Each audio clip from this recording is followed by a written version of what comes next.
আমরা এই মুহূর্তে দাঁড়িয়ে আছি গরুমারা অভয়ারণ্যের সামনে, যেটা ধূপঝরা এলিফ্যান্ট ক্যাম্প থেকেই শুরু। এখানকার প্রত্যেকটি ঘর বড় বড় খুঁটি গড়ে তার উপরে, আর তার ঠিক পিছনে হাতিশালা, হাতি রাখার জায়গা। এখান থেকে পুরো ট্রেনটাই সবুজে ঘেরা, খুবই সুন্দর। আর মানসিক একটা শান্তি ও স্বচ্ছতা অনুভব করা যায় পুরো এই ক্যাম্পটাই। দেখুন, এই যে গামছা মেলা আছে, এইটা আজকে রাতে রাস্তা না আমাদের।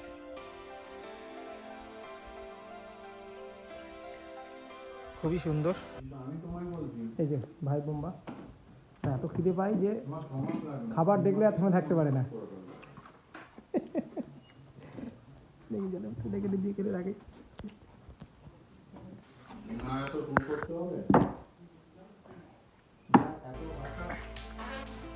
কত কিছু খাচ্ছে, কথা বলতে যাওয়া পারছে না খাবার জন্য।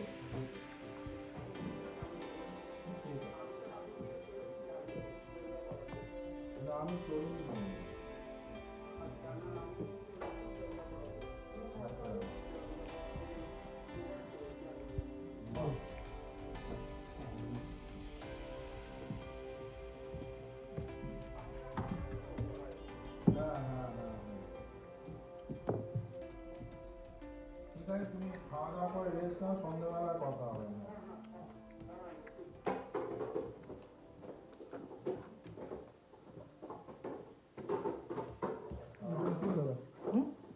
রিটার্ন প্লেন, হ্যাঁ।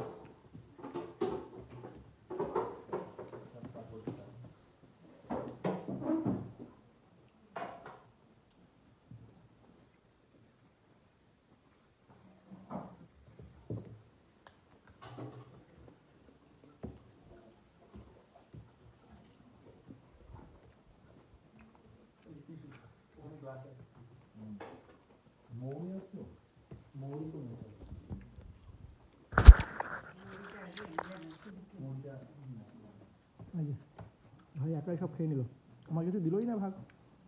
ভাগ হবে না, খাওয়ার সময় ভাগ নেই।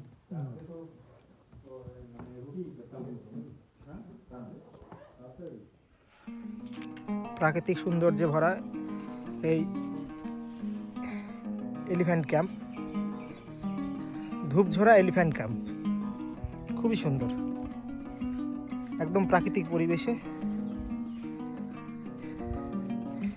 রাত্রে এই তারে কারেন্ট দেওয়া থাকে যাতে কোনো হিংস্র প্রাণী ক্যাম্পের মধ্যে আসতে না পারে।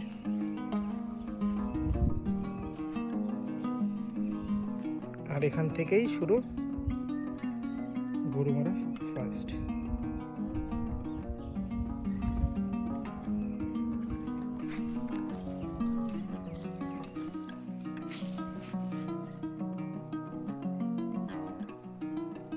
বাঘের মাছ চলে গেল। এখান থেকেই প্রবেশ নিষেধ, ফরেস্ট শুরু এখান থেকেই।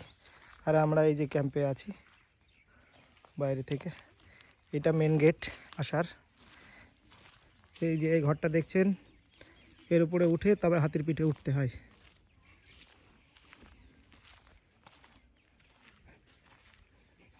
আর এই যে হাতিগুলো ওইদিকে বাঁধা থাকে, রাতে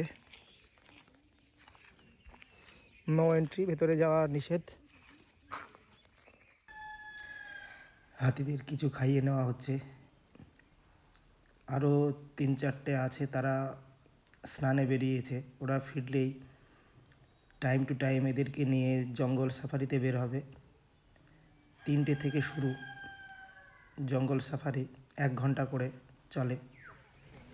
আমরা এই 3টের জঙ্গল সাফারিটা পাওয়ার জন্যে অনলাইনে অ্যাপ্লাই করেছিলাম, কিন্তু একজনার ছিল, আমরা দুজনে আছি, তাই বুক করতে পারিনি। এটা পেলে আমাদের খুব ভালো হতো। আর এই বুকিংগুলো টোটালটাই অনলাইনে হয়। এই ধূপঝরা এলিফ্যান্ট ক্যাম্প থাকা ও এলিফ্যান্ট সাফারির জন্যে আপনাকে অনলাইনে বুক করতে হবে। এদের ফরেস্ট ডিপার্টমেন্ট থেকে ওয়েবসাইট আছে, সেই ওয়েবসাইটে গিয়েই বুক করতে হয়। আমরা একটু পরে এখান থেকে মূর্তি নদীর উদ্দেশ্যে রওনা দেব। এখান থেকে মূর্তি নদীর দূরত্ব 4.5 কিলোমিটার। ধূপঝরা থেকে মূর্তি নদীর যে ভিউ পয়েন্ট, সেখানে যেতে গেলেও আপনাকে মূর্তি নদীর ধার ধরেই যেতে হবে। সন্ধে এসছে, চলুন বেরোনো যাক। আমরা মূর্তি নদীর আগে একটি ছোট্ট এখানকার গ্রাম্য বাজার পেয়েছি। সেই বাজারটা একটু ঘুরে ঘুরে দেখছি, আপনাদেরও দেখাচ্ছি। দেখুন এখানের হাটে কত কিছু পাওয়া যায়। এটা আমরা ছোটোবেলায় আমাদের গ্রামের হাটে দেখেছি। সেই অনুভূতি, সেই স্মৃতি আবার নতুন করে দেখতে পেয়ে খুব ভালো লাগছে।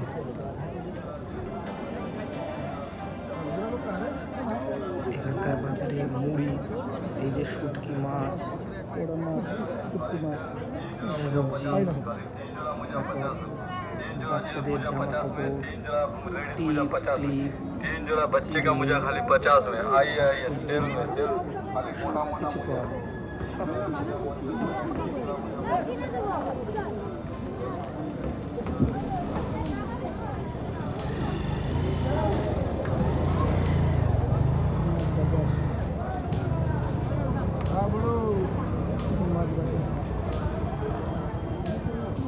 চলো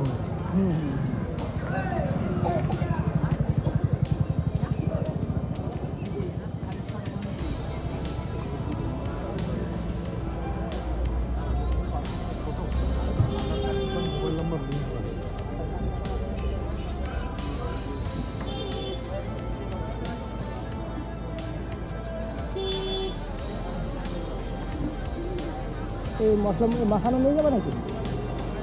নিয়ে গেলে তাহলে ওই ইয়েতে মাখানো খাওয়া খেতে পারতাম।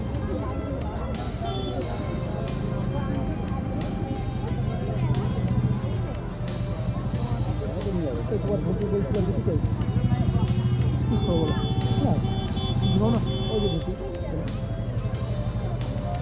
ধুতি খাবা টেস্ট করা হবে। এই হাটে এসেছি, কিছু না খেয়ে কি আর যাওয়া যায়? তাই এখানে এই ভদ্রমহিলা আতপ চালের গুঁড়ো, খেজুরের গুড় দিয়ে এক ধরনের খাবার তৈরি করছে।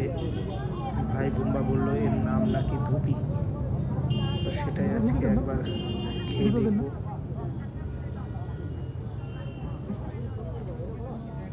এই যে দেখতে অনেকটা পিঠের মতোই, কিন্তু এর ভিতরে গুড় দেওয়া আছে আর মিহি করে চালের গুঁড়ো। এক একটা 10 টাকা করে পিস, সেটাই একবার স্বাদ নিয়ে দেখি। হাট থেকে ফিরে চলে এসেছি মূর্তি নদীর ধারে। এই যে মূর্তি নদীর ভিউ পয়েন্ট, এই জায়গাটি আগে মূর্তি নদীর ভিউ পয়েন্ট হিসেবে পরিচিত ছিল না। এখান থেকে আরও 500-700 মিটার দূরে আসার পথে ডান দিকে ছিল, এখন সেটা বাঁ দিকে ঘুরিয়ে কিছুটা দূরে এই মূর্তি নদীর ভিউ পয়েন্টটি তৈরি করেছে। আজ থেকে 4 বছর আগে আমি যখন এসেছিলাম, তখন কিন্তু আগের ওই ডান দিকে পুরনো ব্রিজের পাশেই ছিল এই মূর্তি নদীর ভিউ পয়েন্ট।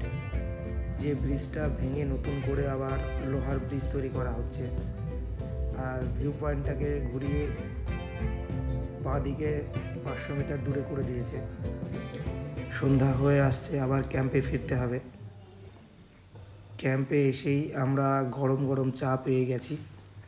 এদেরকে বললে এনারা আপনার চা খাবার সবই রুমে পৌঁছে দেয়, কিন্তু আমাদের এখানে বসে খেতেই বেশি ভালো লাগে, এদের সঙ্গে গল্প করা, সময় কাটানো। যে ভাই বোম্বা, আমি খাইনি। চিকেন পকোড়া, টমেটো সস, বাঁধাকপি চিলি সস দিয়ে বাঁধাকপির চিকেন পকোড়া। বাঁধাকপি চিকেন পকোড়া। ভাই বোম্বা একাই খেয়ে নিল সব। ভাগ নেই। গুজাবে কাম দেবেন না।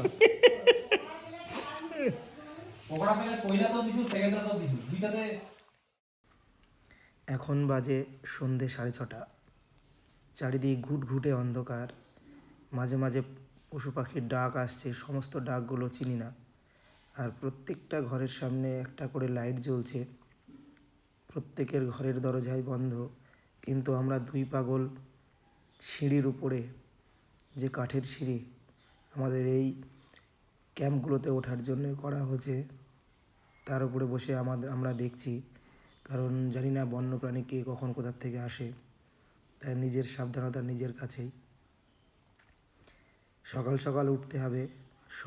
সকাল 6টাতেই আগামী দিন আমাদের জঙ্গল সাফারি। একটু বসে প্রকৃতির এই অনুভূতিটা অনুভব করি। যত তাড়াতাড়ি খাওয়া যায় খাওয়া দাওয়া করে আমরা ঘুমিয়ে পড়ব, কারণ আমাদের আগামী দিন ভোরে উঠতে হবে।